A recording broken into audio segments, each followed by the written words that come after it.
ओम नमः शिवाय हरि ओम नमः शिवाय ओम नमः शिवाय हरि ओम नमः शिवाय ओम नमः शिवाय हरि ओम नमः शिवाय ओम नमः शिवाय हरि ओम नमः शिवाय ओम नमः शिवाय हरि ओम नमः शिवाय ओम नमः शिवाय ओम नमः शिवाय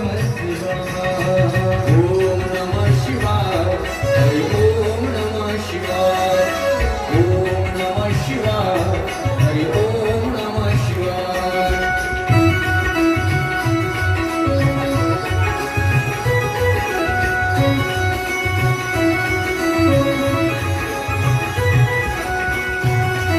ओम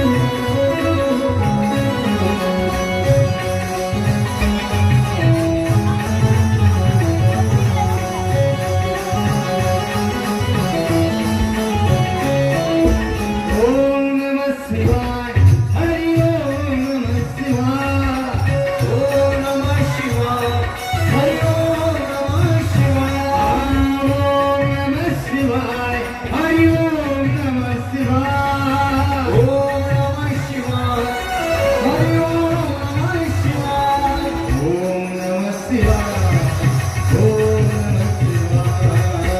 ओम नमः शिवाय हरि ओम नमः शिवाय हरि ओम नमः शिवाय हरि ओम नमः शिवाय ओम नमः शिवाय हरि ओम नमः शिवाय हरि ओम नमः शिवाय हरि ओम नमः शिवाय हरि ओम नमः शिवाय हरि ओम नमः शिवाय हरि ओम नमः शिवाय हरि ओम नमः शिवाय ओम नमः शिवाय हरि ओम नमः शिवाय ओम नमः शिवाय हरि ओम नमः शिवाय ओम नमः शिवाय हरि ओम नमः शिवाय नमः पार्वती पते हर हर महादेव श्री गुप्तेश्वर भगवान की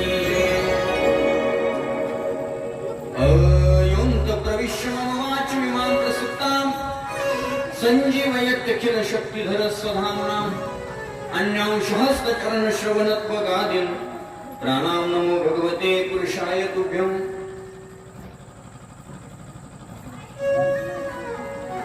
परम मंगलमय परात्पर जीवाचं परम कल्याण साधणारी साधकाला भक्ती सुखामध्ये नाव घालणारी अतिशय श्रेष्ठ असणारी ही शिव महापुराण कथा भगवान दीनानाथ उमानाथ करुणाघन आणि सगळ्या देवांमध्ये भोळा असणारा देव म्हणजे भगवान शंकर या भोलेनाथाची परम पावन असणारी ही शिव महापुराण कथा आज आपल्या समोर पहिल्या दिवसासाठी उपस्थित आहे. आपण सर्व या भगवंतावरती प्रेम करणारी या भगवंताची भक्ती करणारी सर्व साधक मंडळी भगवान हुटकेश्वराच्या या पवित्र आणि पावन असणाऱ्या दरबारामध्ये आपण सर्वजण मोठ्या संख्येनं त्याच भगवंताच्या समोर त्याच्याच लीलांचं संकीर्तन ऐकण्यासाठी आपण उपस्थित आहोत. आवाज येते माझा सगळ्यांना स्पष्ट येते तुम्हाला आम्हाला येतो. सुंदर असणारं वातावरण आहे. भगवान या गुटकेश्वराच्या पावन असणाऱ्या दरबारामध्ये गेल्या 2 वर्षापासून आपण हा शिव महापुराण कथेचा आनंद घेत आहोत. या मंदिराच्या दुसऱ्या वर्धापन दिनाच्या निमित्तानं आपण सर्व या मंदिराच्या परिसरातील असणारी सगळीच भाविक मंडळी एकत्रित येऊन मोठ्या आनंदानं भगवंताचा हा उत्सव आपण साजरा करत आहोत.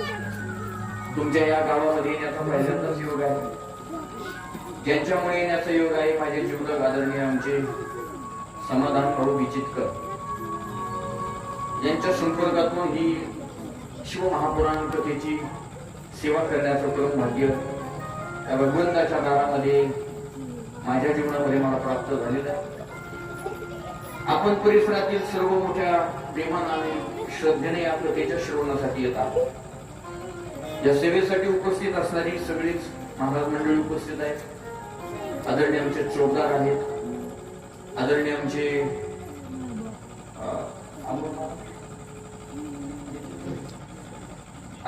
अमोल महाराज बेदरे आहेत, त्यांच्या सौभाग्यवती ताई आहेत, सर्व तरुण मंडळी आहेत, माझ्या सोबत आलेले तबल्यावर साथ करणारे आदरणीय हरिभक्तपरायण संगीत विशारद संगीत अलंकार आमचे संदीप महाराज नरके आहेत, सिंथ आणि गायनाची साथ करणारे आदरणीय हरिभक्तपरायण आमचे बळीराम महाराज गिरी उपस्थित आहेत. आज कथेचा पहिला दिवस आहे.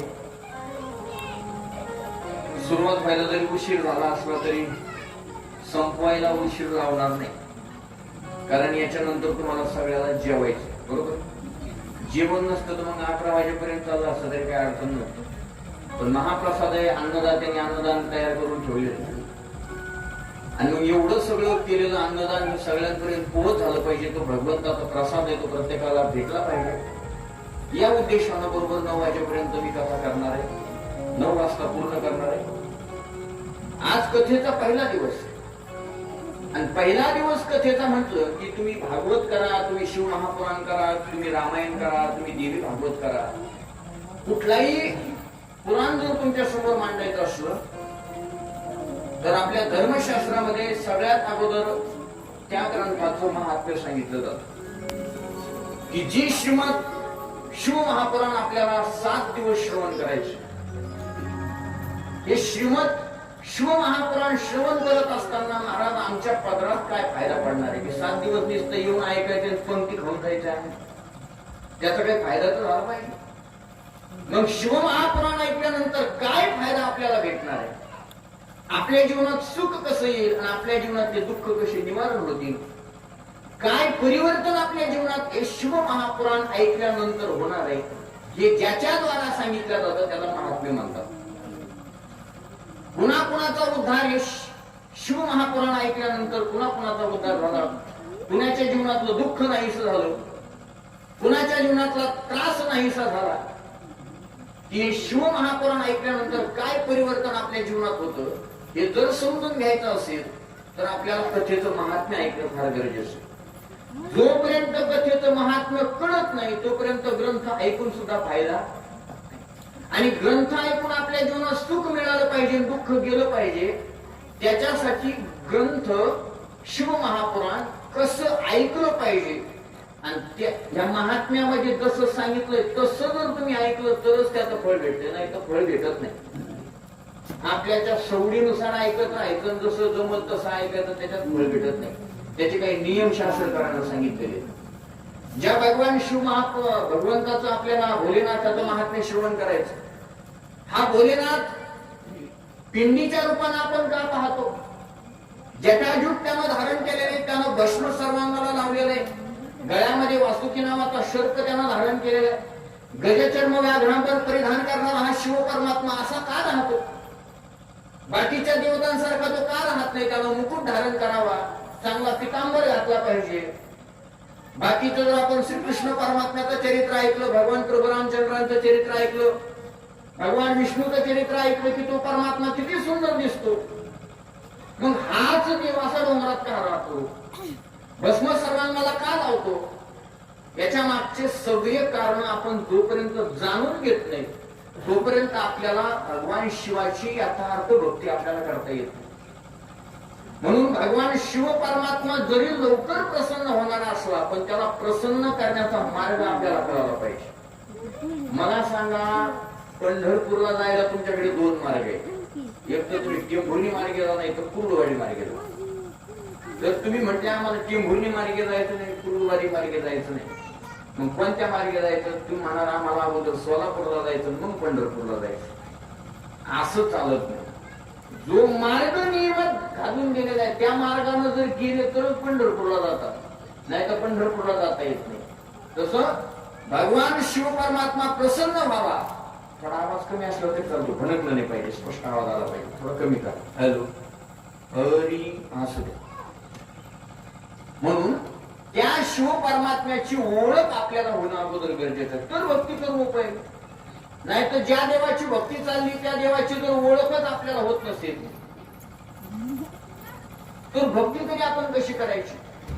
म्हणून जे शिव महापुराण श्रवण करायचे. काय आहे शिव महापुराण? शिव महापुराण श्रवण केल्यानंतर काय परिवर्तन आपल्या जीवनात होणार आहे, काय बदल होणार आहे, काय फायदा आहे, या सगळ्या गोष्टींचा बारकाईने विचार करणं गरजेचं आहे. तसं जर पाहिलं तर देव कुठलाच वेगळा नाही. तुम्ही श्रीकृष्णाची भक्ती करा, तुम्ही रामाची भक्ती करा, तुम्ही विष्णूची भक्ती करा किंवा तुम्ही भोलेनाथाची भक्ती करा, याच्यामध्ये भेद कुणीच मानायचा नाही. सगळे देव एकच आहेत. हरिहरा भेद नाही नका करू वाद. आणि भगवान शिव परमात्मा म्हणजे सगळ्यांचं गुरु स्थान आहे महाराज. आपण हरिपाठ म्हणता का तुम्ही? त्याच्यात अभंग आलेला आहे, आदिनाथ गुरु सकळ सिद्धांचा आणि मच्छिंद्र तयाचा मुख्य शिष्य. म्हणजे आदिनाथ म्हणजे भोलानाथ गुप्तेश्वर परमात्मा हा सगळ्यांचा काय आहे? गुरु आहे. तो भगवान रामाचाही गुरु आहे, तो भगवान कृष्णाचाही गुरु आहे आणि भगवान विष्णूचा सुद्धा गुरु कोण आहे? आदिनाथ आहे. म्हणून अशा सगळ्या देवांचे जे देव आहेत ते आदिनाथ आहेत, ते भोले परमात्मा आहेत आणि त्यांची कथा आपल्याला श्रवण करायची. म्हणजे ती कथा श्रवण करत करत आपल्याला शिव स्वरूपाचा प्राप्त करून घ्यायची. अंतःकरणापासून जर त्या शिव परमात्म्याची कथा ऐकली तर आपल्याला शिव स्वरूपाचा प्राप्त होते. वरून वरून ऐकली तर फक्त जेवण करून घरी जाता येते, शिव स्वरूपाचा प्राप्त होत. मग देवाला आपली ओळख धरावी. आपण कथा ऐकली, देवाला कळालं पाहिजे, अशी कथा ऐकली पाहिजे की अंतःकरणापासून जोपर्यंत तुम्ही कथा ऐकत नाही तोपर्यंत देवापर्यंत तुमची कथा जात नाही, तुमची भक्ती देवापर्यंत पोहोच होत नाही. म्हणून अनेक मार्ग आहेत. या कथेच्या माध्यमातून अनेक साधू संतांची संगत आपल्याला मिळणार आहे आणि एकदा त्या भगवान परमात्म्याची, त्या भोलेनाथाची, त्या भुकेश्वर परमात्म्याची, त्या दीनानाथाची, महादेवाची, शंकराची कथा अंतःकरणापासून कथा जर ऐकली तर त्या साधकाला शिव स्वरूपाचा प्राप्त होते. म्हणजे तो भोलेनाथ त्या साधकाला आपल्या जवळ स्थान देतो. अनेक कथा आपल्याला पुढे श्रवण करायचे, कुणाला जवळ स्थान दिलं आणि एकदा आपण भगवान शिवाच्या स्वरूपात लीन झालो की मग आपण त्या शिव स्वरूपाचं भजन गाऊ लागतो. शिवोहम शिवोहम शिव केवलोहम शिवोहम शिवोहम शिव केवलोहम शिवोहम शिवोहम शिवोहम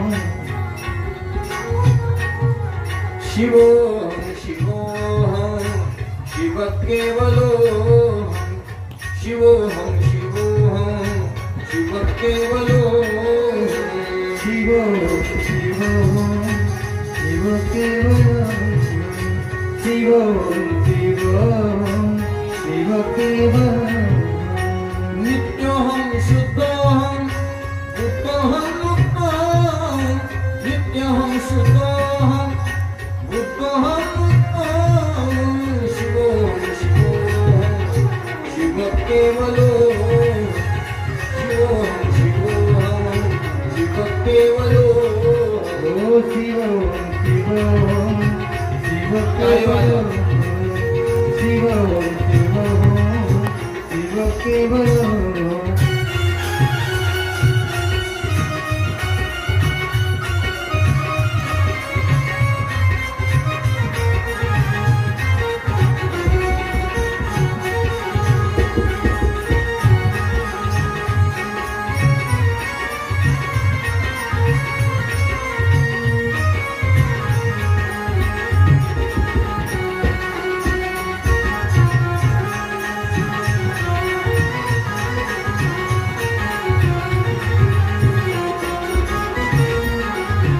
नमः पार्वतीपते हर हर महादेव. शिव स्वरूपाचा आपल्याला प्राप्त करून घ्यायची आणि जोपर्यंत शिव स्वरूपाचा प्राप्त होत नाही तोपर्यंत आपली भक्ती त्या भगवान भोलेनाथाच्या पर्यंत जाते. काय फायदा होतो महाराज? आम्ही भगवान शंकराची भक्ती केल्यानंतर, भगवान भोलेनाथाची भक्ती करत केल्यानंतर, भगवान भोलेनाथाची शिव महापुराण कथा श्रवण केल्यानंतर 3 पुरुषार्थ आपल्याला भेटतात. कोणते 3 पुरुषार्थ आहेत ते? धर्म, अर्थ, काम आणि मोक्ष 4 पुरुषार्थ आपल्याला भेटतात. कोणते कोणते? धर्म, अर्थ, काम आणि मोक्ष. शिव देखता प्रत्यक्ष. भगवान भोलेनाथाचं चरित्र श्रवण केल्यानंतर धर्म, अर्थ, काम आणि मोक्ष हे 4 पुरुषार्थ जीवनात मध्ये प्राप्त होतात. धर्म म्हणजे काय हो? पहिला पुरुषार्थ आहे धर्म.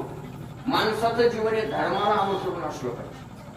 ऐका, आणि धर्माला अनुसरून जीवन करत असताना त्या धर्माच्या मार्गाने दुसरा पुरुषार्थ प्राप्त करायचं, त्याचं नाव आहे अर्थ. अर्थ म्हणजे पैसा, संपत्ती. महाराज म्हटले पैसा जर कमवायचा असेल तर तो धर्मानं कमवता आला पाहिजे. जोडून या धन उत्तम व्यवहार आहे. आणि धर्मानं कमवलेला पैसाच माणसाला सुख देतो. अधर्माने कमवलेला माणसाला पैसा सुख देत नाही. थोडे दिवस आनंद वाटतो, भरपूर पैसा आला आमच्याकडे, 4 चाकी गाडी आहे, बंगले 2-4 आहे, जमीन भरपूर आहे, थोडे दिवस चांगलं वाटतं. पण ज्या दिवशी त्या वाईट मार्गाने कमवलेल्या पैशाची एकदा उतरती काळा लागली ना, तर चांगल्या चांगल्या साधूला सुद्धा आवडता येत नाही. एवढी भयान परिस्थिती. म्हणून माणसानं पैसा भरपूर कमावा. साधू संत म्हटले भरपूर पैसा कमावा, पण कसा? जोडून या धन उत्तम व्यवहार. चांगल्या मार्गाने पैसा कमवायचा, चांगल्या मार्गाने धन मिळवायचं, आणि चांगल्या मार्गाने कमवलेलं धन चांगल्या मार्गात खर्च करायचं. याला म्हणायचं जोडून या धन उत्तम व्यवहार. भरपूर पैसा कमावा, पण कोणत्या मार्गाने? चांगल्या मार्गाने कमवा. म्हणून धर्माच्या मार्गाने अर्थ कमवायचा, आणि त्या मिळालेल्या अर्थातून, चांगल्या मार्गाने कमवलेल्या धनातून आपला काम म्हणजे जी काही इच्छा आहे ती पूर्ण करायची. काम. आणि एकदा काम पूर्ण झाला की महाराज म्हणतात तो माणूस 4थ्या पुरुषार्थाला प्राप्त होतो, त्याचं नाव आहे मोक्ष. हे 4 पुरुषार्थ आपल्याला शिव महापुराण कथा श्रवण केली आणि शिवाची भक्ती केली की भेटतात. धर्म, अर्थ, काम आणि मोक्ष. तुम्ही म्हणणार महाराज पैसे भेटतात? अर्थ हा पुरुषार्थ. भगवान शिवाची भक्ती केल्यानंतर अर्थ प्राप्त होतो, पैसे भेटतात. अहो भरपूर भेटतात. मी तुम्हाला 2 उदाहरणं सांगतो. भगवान शिवाचा सगळ्यात मोठा भक्त आहे, त्याचं नाव आहे कुबेर. त्याची कथा 4थ्या-5व्या दिवशी आपल्याला ऐकायची. कुबेर हा कुबेर भगवान शंकराचा भक्त आहे. आणि भगवान शंकराच्या कृपेने त्या कुबेराला एवढी संपत्ती प्राप्त झाली. जगातलं सगळ्या धनाचा मालक कोण आहे? देह हे काळाचे आणि धन. तुमच्या अकाउंटवर जरी भरपूर पैसे असतील तरी तुम्ही तात्पुरते मालक आहे. खरा मालक कुबेर आहे. त्याच्यामुळे लय उड्या मारायच्या नाही, लय पैसे असले. ते खरं सांगतो तुम्हाला, जगातलं सगळं धन कुणाचं आहे? हो, कुबेराचं आहे. आणि कुबेराने मला इथं पाठवलंय सगळं धन न्यायला तुमच्याकडे. उद्या सगळं घेऊन या तुम्ही, मी घेऊन जातो. का सांगतो? एवढा मोठा भक्त कुबेर आहे भगवान शंकराचा. तो एवढा श्रीमंत आहे. आणि मग त्या कुबेराला असं वाटलं की भगवान भोलेनाथाच्या कृपेने मला एवढी संपदा प्राप्त झाली, आपण काय करू? काहीतरी भगवंताला दक्षिणा म्हणून देऊन टाकू. आणि काहीतरी दक्षिणा द्यावी म्हणून काय द्यावं, काय द्यावं? त्यानं मनात विचार करायचा, बंगलात बांधून देऊ ना भगवान शंकराला. आणि मग बंगलात बांधून द्याला. त्या बंगल्याचं नाव आहे लंका. लंका कुणाची? ती रावणाची नंतर झाली, पण अगोदर कुणाची? कुबेराची. आणि कुबेराने कुणाला दिली? भगवान शंकराला दिली. ऐका, भगवान शंकराला दिली. आता एवढी मोठी कुबेराची लंका भगवान शंकराने घेतली. देवा तुम्ही एवढं सगळं मला दिलंय, माझ्यातर्फे तुम्हाला मी लंका देऊन टाकतो. आता नवीन घर घेतल्यानंतर घराची काय करावी लागते? वास्तुशांती. का करावी लागते? वास्तुशांती नाही केली तर घराचा वास्तू होतो, म्हणून वास्तुशांती करावी लागते. आता वास्तुशांती कोणाच्या हाताने करायची? सगळ्यात विद्वान ब्राह्मण पाहिजे. मग विद्वान ब्राह्मण कोण? रावण. आता हा रावण म्हणजे कोण आहे? कुबेराचा सावत्र भाऊ. कुबेराचा सावत्र भाऊ रावण. रावणाला बोलावलं आणि लंकेची वास्तुशांती केली. आता हे पहा, ब्राह्मण आहे आणि ब्राह्मणाला दक्षिणा द्यावी लागते. कुठलंही काम केलं की काय द्यावी लागते? दक्षिणा द्यावी लागते. भगवान भोलेनाथांनी रावणाला विचारलं, म्हणे देवा आता वास्तुशांती झाली, पूजा झाली, आता एक काम करा, दक्षिणा काय पाहिजे तेवढं सांगा. काय दक्षिणा देऊ तुम्हाला? रावण म्हणला नक्की देणार का? रावण म्हणला देणार. भगवान भोलेनाथ म्हणजे देऊन टाकतो. रावण म्हणला मी जो मागेल ते देतात का? भगवान भोलेनाथ म्हटले तुला जे पाहिजे ते देतो, तू फक्त माग. आणि मग रावण म्हटला एक काम करा, ज्या बंगल्याची ज्या घराची वास्तुशांतीची पूजा माझ्या हाताने तुम्ही केली ती बंगलाच माझ्या नावावर करून टाका. म्हणून भगवान भोलेनाथाने वास्तुशांती केलेलं घर रावणाला देऊन टाकलं. म्हणजे भगवान भोलेनाथाच्या कृपेने रावणाला काय प्राप्त झाली? संपदा प्राप्त झाली, संपत्ती प्राप्त झाली, लंका प्राप्त झाली. एवढा श्रेष्ठ असणारा भगवान भोलेनाथाचं आणि हे चरित्र आहे महाराज.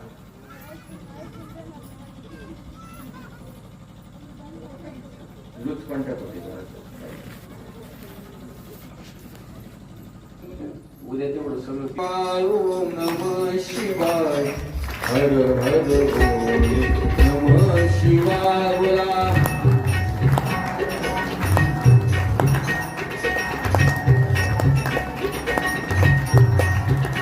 ओम नमः शिवाय, ओम नमः शिवाय, हर हर बोले नमः शिवाय.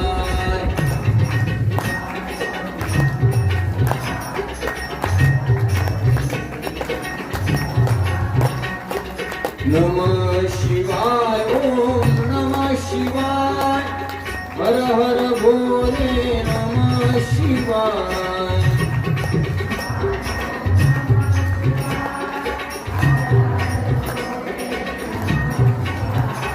ओम नमः शिवाय, ओम नमः शिवाय, हर हर भोले नमः शिवाय.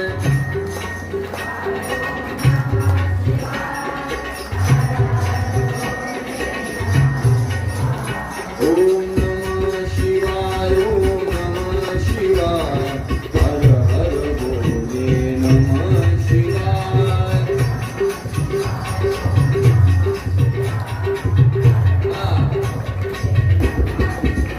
ओम नमः शिवाय, ओम नमः शिवाय, हर हर भोले नमः शिवाय.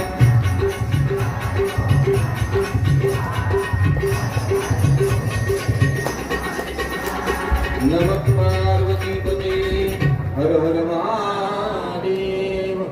असं भगवान भोलेनाथाची भक्ती केली की सगळ्या गोष्टी प्राप्त होतात आपल्याला. फक्त अंतःकरणापासून त्याची भक्ती केली पाहिजे. आणि हे शिव महापुराणाचं महात्म्य.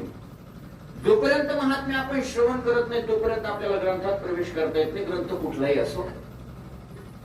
आणि मग महात्म्याला सुरुवात कधी झाली? ज्यावेळेस कलियुगाला सुरुवात झाली त्यावेळेस 88,000 सहस्र ऋषी शौनकांना समोर घेतलं आणि सूत महाराजांच्या समोर आले नैमिष अरण्यामध्ये. त्या नैमिष अरण्यामध्ये सूत महाराजांनी शिव महापुराण कथा सांगायला सुरुवात केली शौनकांना. शौनकांनी प्रश्न केला सूत महाराजांना, म्हटले महाराज कलियुगाला सुरुवात झालेली आणि हे कलियुग फार वाईट आहे. किती वाईट आहे कलियुग? या कलियुगामध्ये चांगल्या माणसाला किंमत नाही, वाईट माणसाला किंमत लवकर येते. फार विचित्र असणारा कलियुग आहे.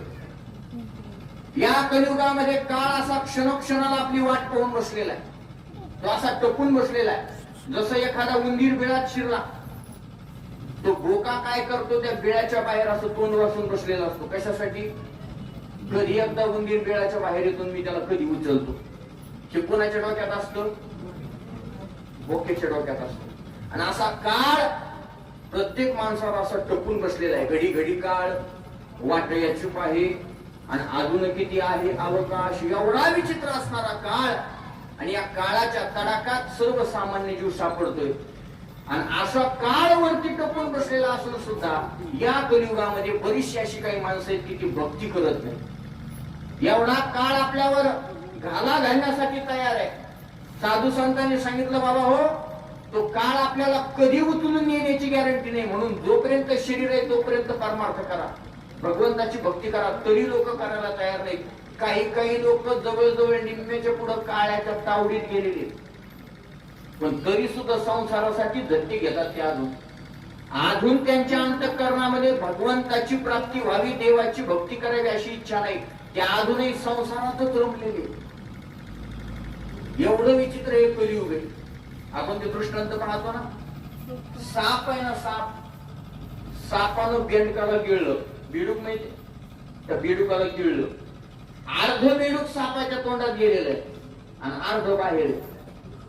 तेवढ्यात त्या बेडकाच्या समोर एक माशी आली आणि ती माशी बेडकानं पाहिली आणि जीव बाहेर काढली, माशी गिळण्याचा प्रयत्न करू लागला. पण त्याला माहित नाही, तो स्वतः ज्याला गिळतोय ना, ज्या माशीला गिळण्यासाठी त्याने जीव बाहेर काढली, तो माशी तो गिळून घेईल. पण हा निम्मा कशात गेलेला आहे, सापाच्या तोंडात. किती वेळ राहिला बरं सापाने गिळून घ्यायला बेडकाला? आपली अवस्था तीच चाललेली. आपण संसारात एवढी धडपड चालू आहे, आपण जवळजवळ निम्म्याच्या पुढे काळाच्या तोंडात चाललो आपण, आणि तरी माशीसाठी म्हणजे संसारासाठी प्रयत्न चालू आहेत.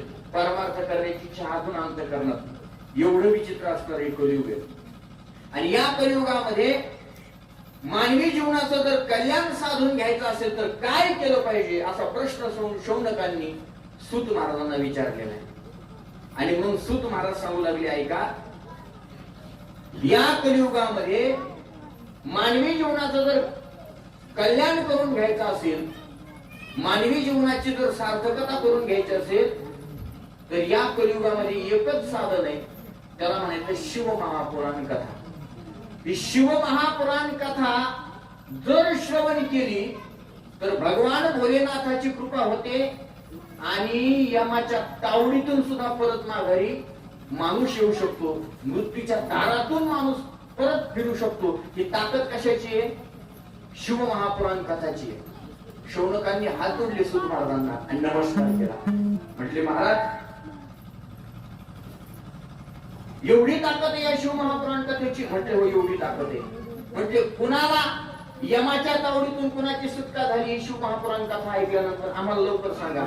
आणि मग शौनकांना सूत महाराज सांगू लागले, म्हणे, ऐका, शिवमहापुराण कथा श्रवण केल्यानंतर यमाच्या तावडीतून सुटका होऊ शकते, एवढी ताकद शिवमहापुराण कथाची आहे. कुणाची सुटका झाली? आणि मग कथा सांगू लागली, लक्ष द्या. म्हटले, किरातांच्या असणारं नगर होत आणि त्या किरातांच्या नगरामध्ये देवराज नावाचा ब्राह्मण राहत होता. हा ब्राह्मण होता पण चुकीचं वागत होता, व्यभिचार करत होता, चोऱ्या माऱ्या करत होता, संसारासाठी झटपट करत होता, वाईट वागत होता, खोटा बोलत होता, क्रोधाने ग्रासलेला होता. असा विचित्र असणारा ब्राह्मण त्या किरातांच्या नगरामध्ये देवराज नावाचा ब्राह्मण राहत होता. जन्मभर वाईट वागला, स्वतःचा संसार मोठा करण्यासाठी नाही त्याच्यासोबत आणि वाईट जीवन जगला, नाही त्याला विरोध केला, व्यभिचार केला, पैसा कमवण्यासाठी वाईट मार्गाने जाऊ लागला. आणि शेवटी असं झालं म्हणे, ज्यांच्यासाठी आयुष्यभर संसार करत राहिला हा देवराज म्हातारा झाला. आणि म्हातारा झाल्यानंतर ज्यांच्यासाठी आयुष्यभर संसारासाठी ज्यांच्या झटपटत राहिला त्याच लोकांनी त्याचा काय केला? त्याग केला, घराच्या बाहेर काढून दिला. असंच असतं आयुष्यभर. ज्यांच्यासाठी आपण माझी लेकरं, माझी नातवंड, माझी सुनन, माझ्या जावईन यांच्यासाठी झटपट करतो, एकदा म्हातारे झाले का कोणी करीत नाही तुम्हाला. तुम्ही आमच्यासाठी काय केलं आणि किती खस्ता खाल्ल्या, किती दिवस वाईट भोगले, काही त्यांचे एकदा त्यांच्या हातात संसार गेला की ते त्यांच्या संसारात मग्न होत असतात. जीवनभर वाईट वागला देवराज ब्राह्मण आणि वाईट वागल्याचं फळ सुद्धा वाईटच भेटतं बरं. हा, आज नाही भेटणार पण उद्या सुद्धा ते वाईटच भेटणार. ऐका, येड्या बाबळीचं जर झाड लावलं तर त्याला आंबे कधीच येत नाही का? कधी आले ना आंबे? आता हे आंब्याचं सीझन सुरू झालं ना, अक्षय तृतीया आली म्हणून बोलतो मी. आलेत कधी येड्या बाबळीला आंबे? आमच्याकडचं नाही आले बा, तुमच्याकडे काय माहिती नाही आले. वाईट कर्म केलं की फळ सुद्धा वाईट आहे. देवराज आयुष्यभर वाईट वागला, त्याचा परिणाम घरच्यांनी काढून दिला आणि त्यानं घरही सोडलं. आता त्यानं स्वतःच गाव सोडलं आणि वन भटकू लागला. महाराज वन भटकू लागला, घर सोडून दिलं, गाव सोडून दिलं, चालायला सुरुवात केली. एकटाच चालत होता, भटकत एका मंदिरात जाऊन बसला आणि ते मंदिर होतं भगवान शंकराचं. आता ऐका, आता सगळ्यांनी त्याला मंदिरात जाऊन बसला. आता त्याच्या डोळ्यासमोर फक्त भगवान शंकर दिसत होत, दुसरं कोणीच दिसत नव्हतं. आणि त्या भगवान भोलेनाथाच्या मंदिरामध्ये रोज संध्याकाळी कथा चालू होती, ती भगवान शंकराच्या शिव महापुराण कथेची. त्यानं काय करायचं, रोज त्या कथेचं श्रवण करायचं, जे भेटल ते खायचं, ग्रंथावर, मूर्तीवर, पिंडीवर जे काही फळं फुलं असतील तेवढं भेटल तेवढं खायचं आणि कथा ऐकायची आणि त्या जागेवर पडून राहायचा. बसून कथा ऐकण्याची सुद्धा त्याच्या अंगामध्ये ताकद नव्हती, इच्छा नव्हती, एवढा क्षीण झालेला होता. म्हणून जीवनभर फक्त संसारासाठी धडपड केली आणि म्हातारपणात साधन भेटलं कोणतं, परमार्थाचं. आणि वय निघून गेल्यानंतर साधन भेटून काय उपयोग? जोपर्यंत वय तरणा भाग्यवंत नटी हरी कीर्तनात म्हटले महाराज. मग आता आम्ही म्हातारे झालो, मग आम्ही ऐकायचं नाही का? तसं नाही.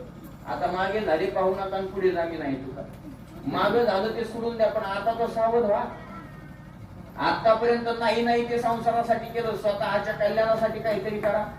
एकदा लेकरं शहाणे झाले की शहाणा माणूस त्याला म्हणतात. एकदा लेकरं शहाणे झाले, स्वतःचा संसार कळायला लागला की हातातल्या चाव्या घ्यायच्या, लेकराच्या हातात द्यायच्या, सांगायचे बाबा हो आतापर्यंत आयुष्य तुमच्यासाठी खर्च केलंय, आता इथून पुढं माझं आयुष्य, माझं कल्याण व्हावं याच्यासाठी मला खर्च करू द्या, मला परमार्थ करू द्या. लोक लेकरांनी लाथा मारून बाहेर काढले तरी बाहेर येत नाही. इतकी विचित्र अवस्था आहे संसाराला चिकट केलं आपण. मग लेकरांनी आपल्याला घराच्या बाहेर काढण्याच्या ऐवजी आपणच लवकर बाहेर व्हा आणि भगवंताची भक्ती करा. आयुष्यभर पाप केलं, वाईट वागला तो देवराज आणि म्हातारपणाला सगळ्यांनी काढून दिल्यानंतर मंदिरात गेला आणि देवाच्या समोर बसला आणि भगवंताची कथा चालू होती, ती कथा ऐकायचा. ताप आला महाराज त्याच्या अंगात, पण तरी त्यानं कथा ऐकायचं सोडलं नाही. थोडं लक्ष द्या. अंगात ताप आला, ज्वर भरलेला आहे, पण तरी सुद्धा कथा श्रवण करायची इच्छा त्याची झाली, त्यानं कथा सोडली नाही महाराज. 1 दिवस झाला, 2 दिवस झाला, 3 दिवस झाले, 4 दिवस झाले, फणफणून शरीर आलेलं आहे तापानं, पण एका जागेवर बसण्याची इच्छा नाही. अंग टाकून दिलेलं आहे उभ्यानं आणि लोळत लोळत भगवान शंकराची कथा त्यानं ऐकली.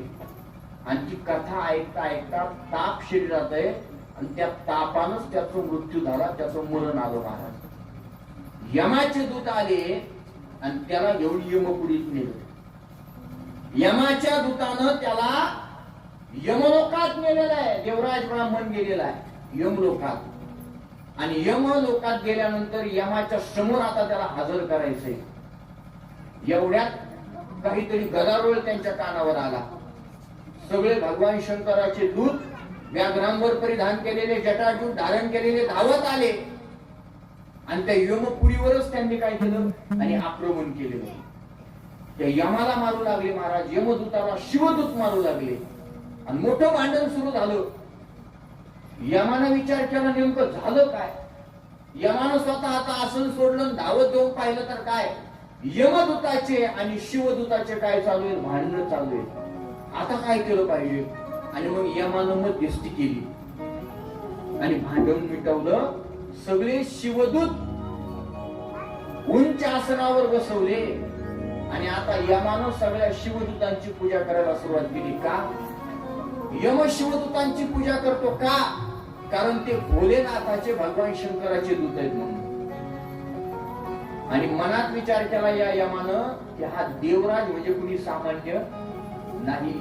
एक सांगू का, यमाला सगळं कळतं महाराज. आपण सगळ्याला फसवू शकतो, यमाला फसवू शकत नाही.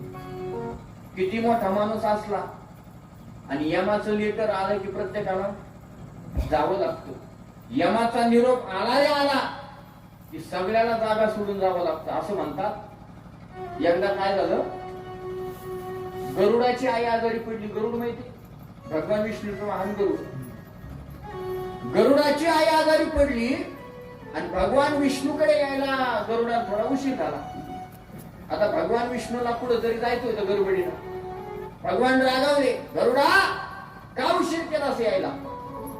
गरुड म्हणला, देवा काय सांगू, आई आजारी आहे आणि आईची सेवा करत होतो, आईची सेवा करता करता थोडा उशीर झाला. देवानं त्याच्या आईचं भविष्य पाहिलं गरुडाच्या, आणि गरुडाला सांगितलं, गरुडा 4 दिवसानं तुझी आई मरणार आहे. आणि 4 दिवसानं तुझी आई मरणार आहे हे वाक्य गरुडानं ऐकल्याबरोबर त्याला राग आला. काय उपयोग आहे देवा तुमची एवढी भक्ती करून? रात्रंदिवस तुमच्यासाठी बोलतो, तुमचं नामस्मरण करतो, तुम्ही म्हणाल की ते तुम्हाला घेऊन जातो, एवढं नामस्मरण चालू आहे, एवढी भक्ती चालू आहे, आणि तरी सुद्धा तुम्ही सहज म्हणून गेली की तुझी आई 4 दिवसात मरणार आहे. जमणार नाही देवा. 4 दिवसानं माझी आई मरता कामा नये, माझी आई वाचली पाहिजे. आता गरुडाचा अधिकार होता, तेवढा सेवा होती, भक्ती होती. देवानं मनात विचार केला, याला सांगून डोक्याला ताप झाला माझ्या. मग देवानं सांगितलं, गरुडा तुझ्या आईचं मरण मी टाळू शकत नाही, याच्यात नवल नाही. माझ्या बापाचं मरण मला टाळता आलं. कर्मे दशरथ वियोगी गेला, कर्मे श्रीराम वनवासा गेला, कर्मे रावण क्षय पावला, वियोग घडला सीता देवी.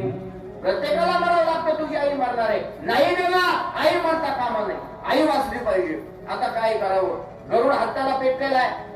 भगवान आणि विष्णू परमात्मा सांगतोय की आई मरणार आहे, त्याच्यात काही करता येत नाही. आता काय करावं? मग देवानं मधला मार्ग काढला. देवानं सांगितलं, तो गरुडा आईचं मरण तर टाळता येत नाही गड्या, मग एक काम कर, ज्या दिवशी तुझी आई मरणार आहे तो दिवस सांगतो, मग तुला काय करायचं तू बघ. गरुड म्हणला, सांगा. भगवान म्हटले, तुझी आई आजारी हे कळाल्याबरोबर वैकुंठातले सगळे देव आईला भेटायला येतील. आपण जातो की नाही, एखादा माणूस पेशंट आजारी असल्यावर दवाखान्यात भेटायला जातो की नाही? तुम्ही जाता की नाही? काय नाही, आता 2 पार्लीची पुडी, बरोबर. जवळजवळ 30 सिस्टम आता सगळीकडे. जास्तीत जास्त कोणी दिलं तर सफरचंद 1 किलो भरून येतात. हो, नेलं पाहिजे. आणि आई तुझी आजारी असं कळाल्याबरोबर रोज कुणी ना कुणी देव तुला भेटायला येतील, आईची चौकशी करतील. पण ज्या दिवशी संध्याकाळी यमदेव तुझ्या आईला भेटायला येतील, त्याच्या दुसऱ्या दिवशी सकाळी तुझी आई मरणार. काय करायचं तर कर. गरुड म्हणला, देवा टेन्शनच घेऊ नका, मी फक्त मला काय करायचं. लगेच गरुड घरी आला, आई पाशी गेला. आई, मी संध्याकाळी घरी आलो की रोज घरी आल्याबरोबर मला सांगायचं की आज तुला कोण भेटायला आलं. आई म्हणली, गरुडा काय अडचण नाही. गरुड निघून गेला.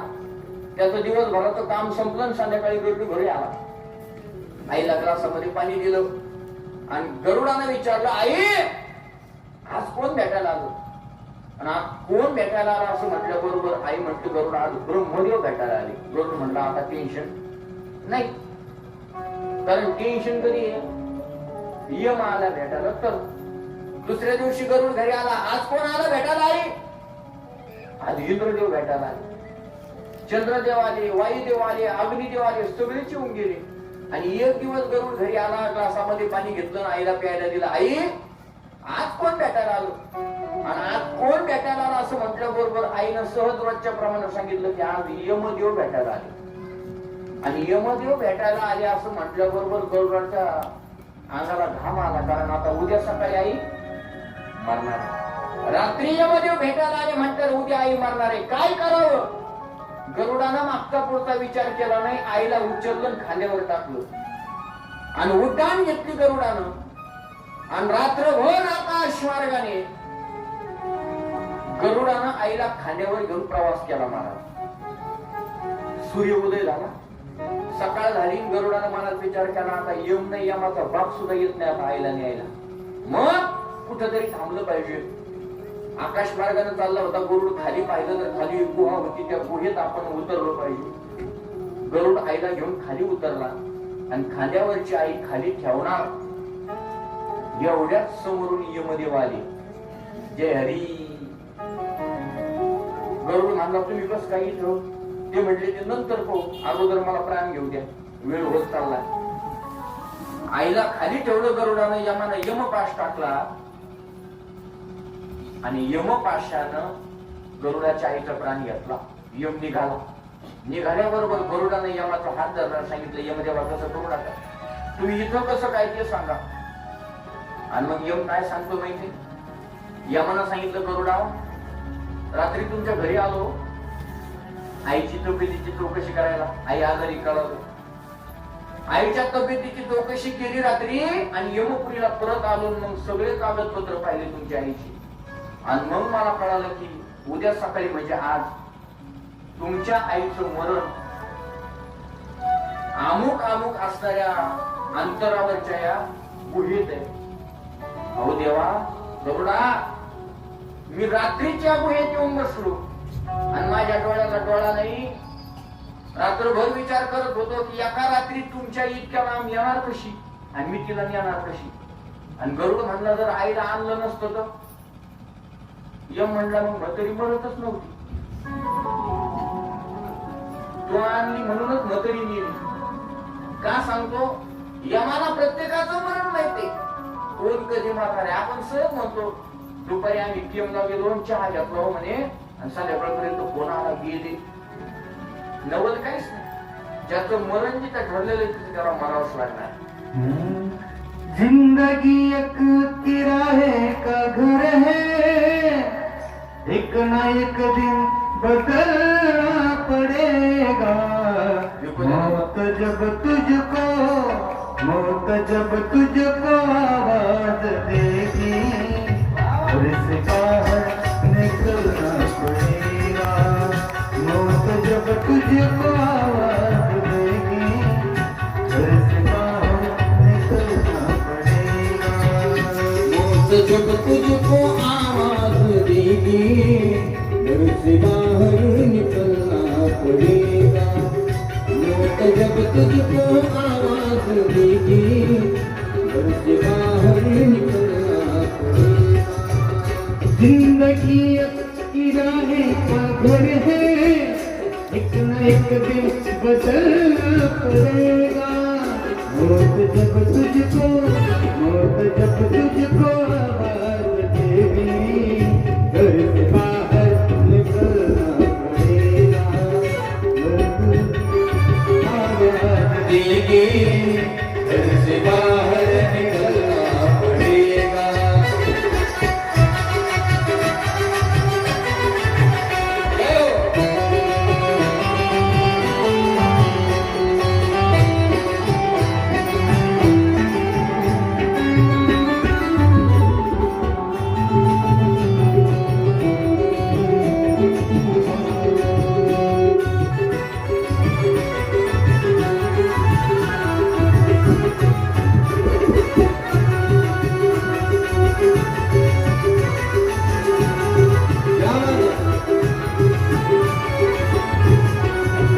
रात के बाद होगा सवेरा, देखना हो अगर दिन ये सुनेगा.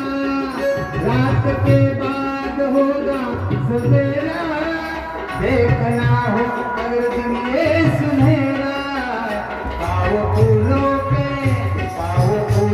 पे रखने से पहले तुझको कांटों पे चलना पड़ेगा.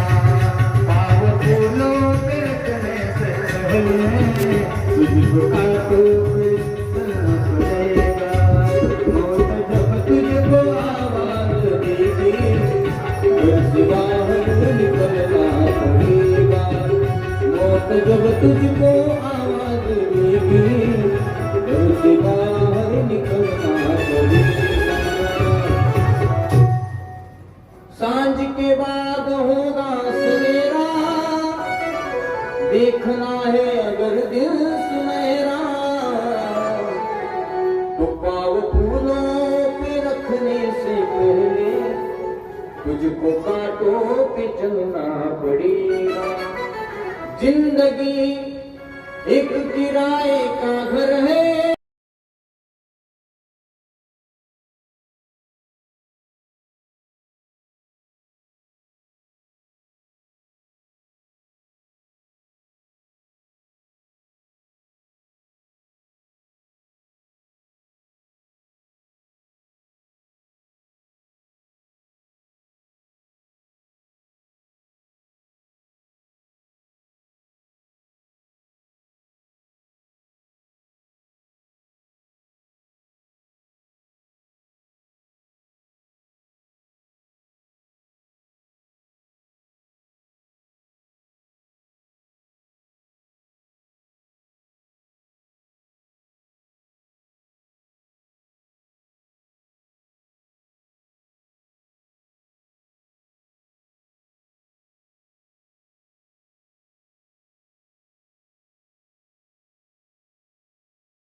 करू शकतो.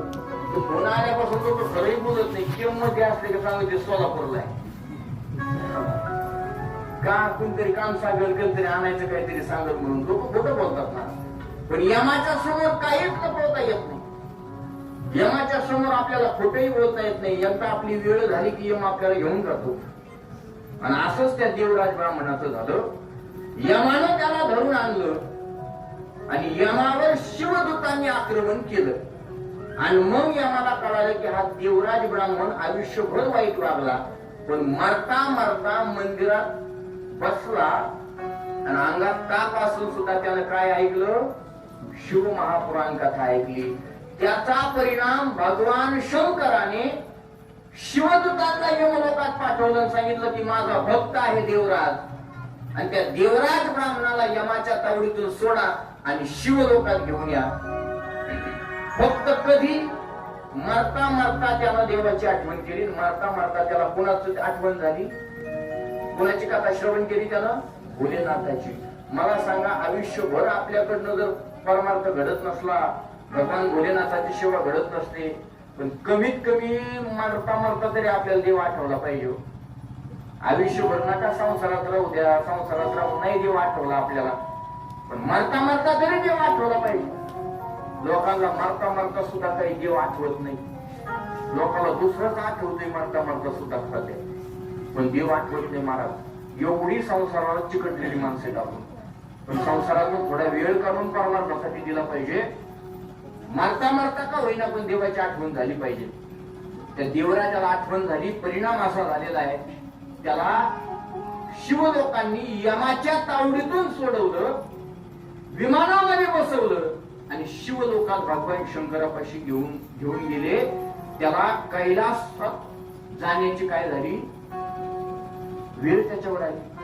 त्याला कैलासात जाता आलं. भगवान भोलेनाथाच्या शिवेत त्याला राहता आलं. कशामुळं? फक्त शिव महापुराण कथा श्रवण केल्यामुळे तो काय झाला? तर तो देवराज ब्राह्मण कैलासवासी झाला. म्हणजे कैलासात राहू लागला. म्हणजे कैलासवासी कोण होते? ज्यानं भगवान भोलेनाथाची सेवा केली, नामस्मरण केलं, आणि ज्याला स्वतः भगवान शिवाने शिवगण पाठवले नेण्याकरता, तो कोण झाला? कैलासवासी. आता आपण पत्रिकेवर मोठं म्हणता येतोच कैलासवासी. आलं का लक्षात? आता ह्या आपली डिरिंग आहे कैलासवासी टाकणं म्हणजे पत्रिकेवर डिरिंगच करतो ना आपण. आता सगळ्यांच्या पुढे कैलासवासी टाकण्याची, परमार्थात असला तर वैकुंठवासी टाकण्याची पद्धत आहे. एवढी मोठी डिरिंग आपण करतो, पण कैलासाला जाणं एवढं सोपं नाही आणि वैकुंठाला जाणं एवढं सोपं नाही. त्याच्यासाठी शिव महापुराण कथा श्रवण केली पाहिजे. आणि जोपर्यंत आपण शिव महापुराण कथा श्रवण करत नाही, तोपर्यंत आपला उद्धार होत नाही. यमाच्या तावडीत जरी आपल्याला नेलं, यमानी जरी उचलून नेलं, तरी यमाच्या तावडीतून परत आणण्याची ताकद ज्याच्यामध्ये आहे ती शिव महापुराण कथा आहे. आणि ती शिव महापुराण कथा आज आपण श्रवण करत आहोत. त्या कथेचं महात्म्य आपण पाहत आहोत. आपल्याकडे वेळ कमी आहे, नंतर महाप्रसाद होणार आहे. सगळ्यांना वेळेवर जेवण झालं पाहिजे. त्यामुळे आज नमः शिवाय, ओम नमः शिवाय, हर हर भोले नमः शिवाय, नमः शिवाय, ओम नमः शिवाय, हरि हर भोले नमः शिवाय. ओम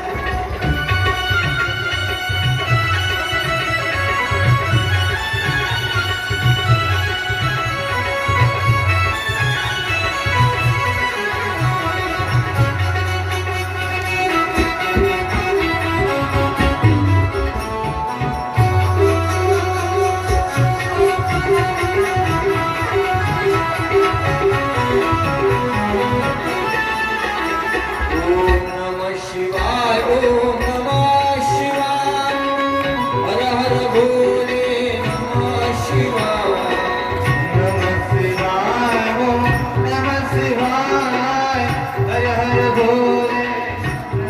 शिवाय ओम